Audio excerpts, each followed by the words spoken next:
جب حق کے غلبے کا وقت قریب آتا ہے، جب ظلم کے خاتمے کا وقت قریب آتا ہے، جب کفر کے کلمے کے پست ہونے کا وقت قریب آتا ہے، جب دنیا میں امن و انصاف اور کلمہ توحید کے غلبے کا وقت قریب آتا ہے، تب اللہ تعالیٰ چھٹائی کا پروسیس شروع فرماتے ہیں۔ یہ ذہن میں رکھیے گا، اس سے پہلے تک تینوں قسم کے مسلمان ملے جلے رہتے، بالکل ملے جلے، ایک گھر میں تینوں قسم کے مسلمان پائے جاتے، ایک مسجد میں تینوں قسم کے مسلمان، ہر جماعت اور دینی اجتماع میں تینوں قسم کے مسلمان، ہر نشست میں تینوں قسم کے مسلمان، سب کچھ سب ایک ساتھ ہوتا ہے، ملے جلے رہتے کوئی۔ لیکن جب وہ وقت آتا ہے کہ جب اب دودھ الگ ہوگا اور پانی الگ ہوگا، جب اسلام کے غلبے کا وقت، میری بات کو غور سے سننا، بہت امید کے ساتھ اس مسجد میں میں نے یہ بات چھیڑے، بہت عظیم لوگوں کی طرف یہ مسجد منسوب ہے۔ ہم لوگ عام طور پر نعمتوں کی قدر زندگی میں نہیں کرتے، یہ ہماری مصیبت ہے۔ ہم کسی نعمت، کسی شخصیت کے قدر کے لیے اس کے انتقال کا انتظار کرتے ہیں۔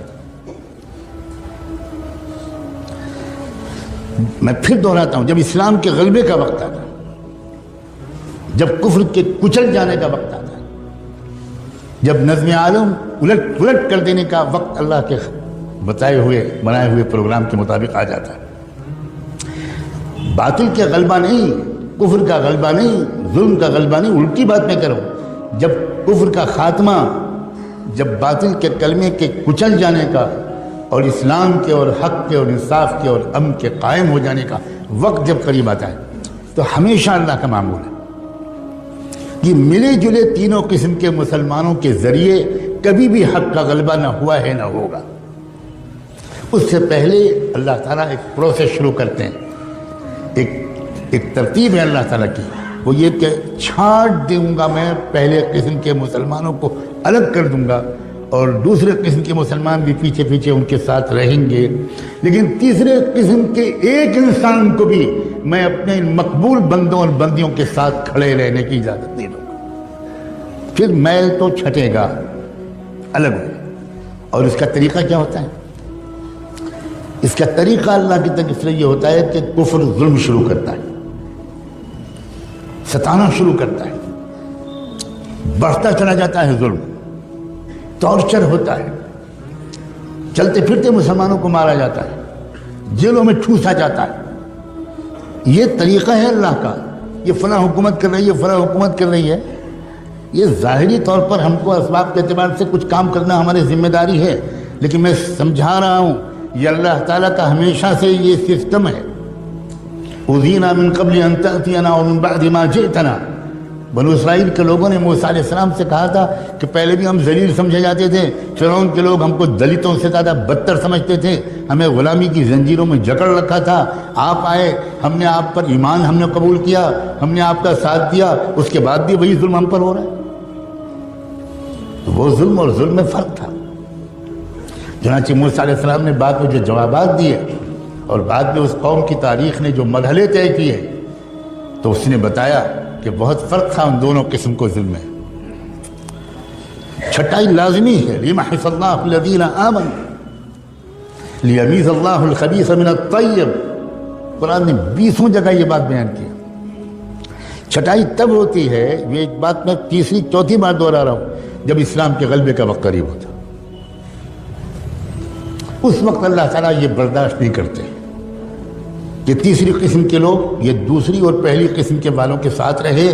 احد کی جنگ میں اللہ کے رسول نکلے صحابہ کو ساتھ میں لے کر، اور یہ تیسری قسم کے لوگ بھی ساتھ تھے، جو اندر سے کچھ اور تھے، اوپر سے کچھ اور تھے، اور یہ بھی ساتھ چلے، مگر راستے میں 300 اس تیسری قسم کے لوگ حضور کا ساتھ چھوڑ کے الگ چلے گئے۔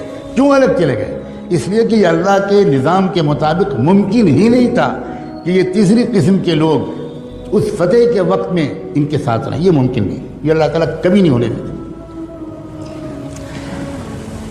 مسلمانوں، خدا کے لیے اس بات کو غور سے سمجھو کہ یہ تیسرا یہ وہ دور ہے جب اللہ تعالیٰ نے فیصلہ کر لیا ہے ایک ایک کو چھانٹ کے رہوں گا، چاہے وہ خادم الحرمین الشریفین ہوں، اور چاہے وہ کعبے کے لباس کے متولی ہوں، اور چاہے وہ بڑے بڑے عرب لوگ ہوں اور کعبے کے منبر پر کھڑے ہو کر نصیحت کرنے والے ہوں، اور چاہے وہ کہیں کے لوگ ہوں، ایک بھی نہیں چھوڑیں گے اللہ۔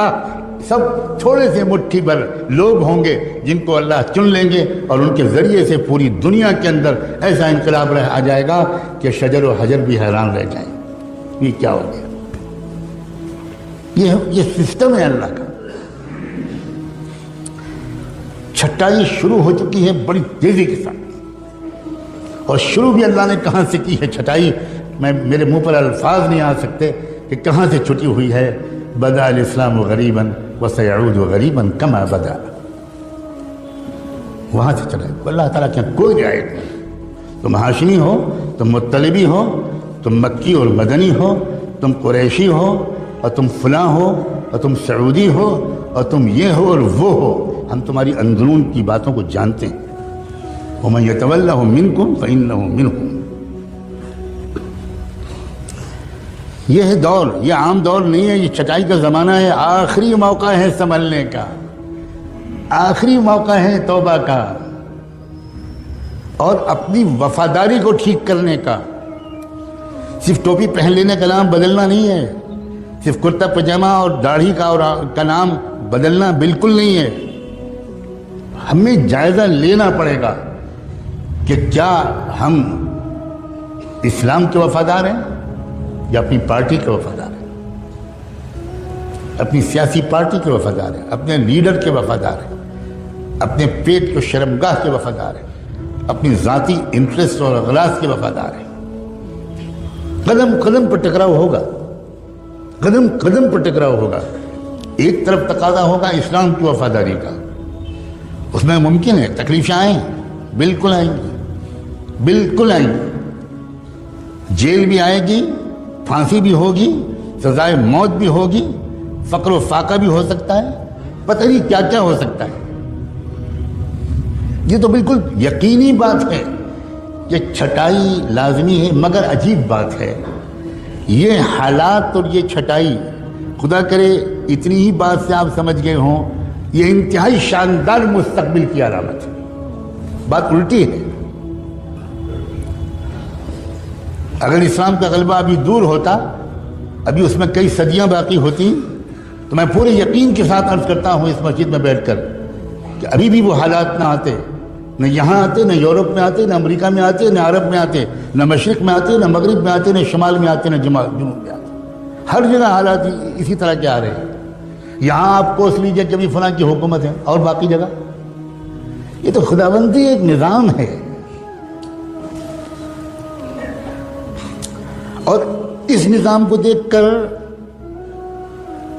ڈر اور خوف، مایوسی اور پریشانی، اب کیا ہوگا، یہ لوگ کیا کر رہے ہیں، یہ حکومت کیا کر رہی ہے، آئندہ مسلمانوں کا مستقبل اس ملک میں کیا ہوگا، اسلام کیسے بچے گا، یہ سوالات ان کے ذہن میں آ رہے ہیں جو پہلے قسم کے مسلمانوں والی تربیت پائے ہوئے نہیں، یہ ان کے ذہن میں آ رہے ہیں۔ ورنہ جن کا ایمان مضبوط ہے، جن کا علم گہرا ہے، جن کی سمجھداری بہترین ہے، جو قرآن کو سمجھے ہوئے ہیں، جو اچھی صحبتیں پائے ہوئے ہیں، وہ اپنے وقت کو موبائل میں ضائع نہیں کرتے، انٹرنیٹ میں ضائع نہیں کرتے، بازاروں میں گھومنے میں ضائع نہیں کرتے، وہ سمجھداروں کے پاس بیٹھ کر سمجھداری کی باتیں سننے میں اپنا ایک ایک منٹ استعمال کرنے کی کوشش کرتے ہیں۔ ان کا بالکل الٹا خیال ہے۔ ان کا حال اس وقت کے حالات میں یہ ہے کہ ایسا لگتا ہے کہ اندھیرا بڑھ رہا ہے، جس کا مطلب یہ ہے کہ اب صبح روشن قریب ہے۔ بالکل الٹا تاثر ہے ان کا۔ ان کو فکر جانتے ہیں کس بات کی ہے؟ میں صاف کہنا چاہتا ہوں، پہلی قسم کے اس وقت جو ایمان والے ہیں ان کو فکر یہ ہے کہ میرا بھی شرکت، میری بھی اس فتح والی مہم میں ہو پائے گی کہ نہیں ہو پائے گی، یہ فکر ہے۔ فتح تو ہوگی، الا ان نصر اللہ قریب۔ اس ملک کو بھی پہچاننا مشکل ہوگا، اس کے چپے چپے سے کلمہ توحید کی آواز آئے گی۔ یہ چمن معمور ہوگا نغمہ توحید سے، یقیناً اس میں کوئی شک نہیں ہے۔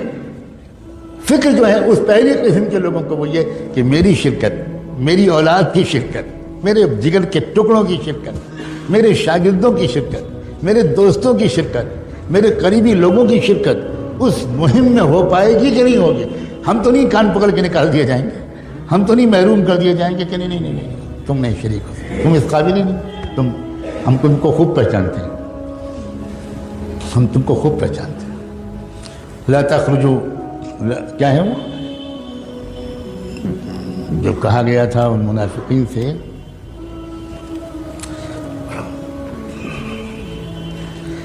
تم کبھی نہیں نکل پاؤ گے، بہت سخت ترین آئے تھے وہ۔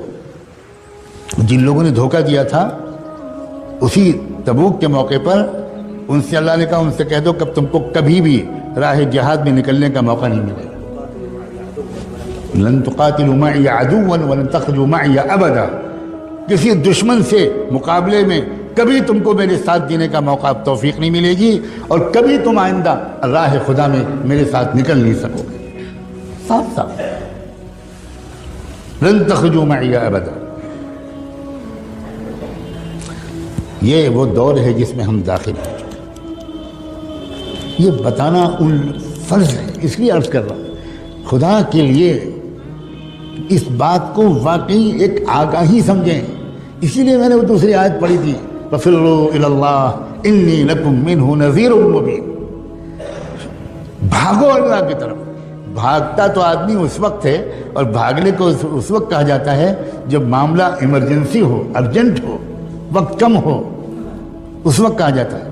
تب اللہ تعالیٰ نے قرآن میں فرمایا فَفِرُّوا إِلَى اللَّهِ، بھاگو اللہ کی طرف، وقت کم ہے۔ انی لکم منہ نذیر مبین، محمد حضور سے کہا گیا کہ یہ کہو کہ میں تم کو صاف صاف آگاہ کرنے کے لیے آیا ہوں۔ آگاہ کرنا، وارننگ دینا، بتانا کہ آگے کیا ہونے والا ہے، منزل آخری کیا ہے، راستہ کیا ہے۔ یہ وہ دور ہے۔